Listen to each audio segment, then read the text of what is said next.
Dans un petit village paisible au cœur de l'Afrique de l'Ouest, vivait Jamal, un jeune garçon de 17 ans, orphelin depuis l'âge de 9 ans. Il avait été élevé par sa grand-mère, une vieille femme sage, respectée de tous.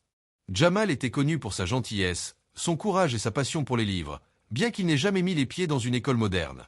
À l'autre bout du même village vivait Fatou, une belle jeune fille de 16 ans, fille d'un riche chef coutumier. Elle allait à l'école en ville et revenait seulement pendant les vacances.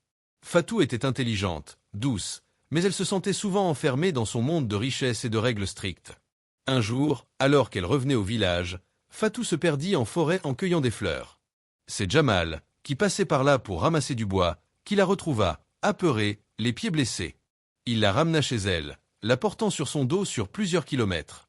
Ce jour-là, leurs regards se croisèrent différemment. Fatou, touchée par la bravoure de Jamal, voulut mieux le connaître.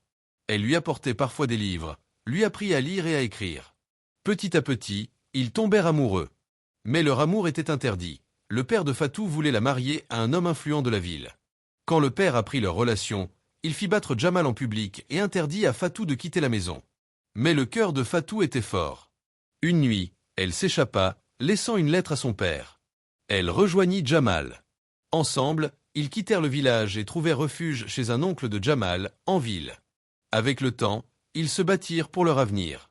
Jamal devint enseignant, et Fatou une infirmière. Ils revinrent un jour dans leur village natal, non plus comme des enfants, mais comme des héros, tenant la main de leur petit garçon.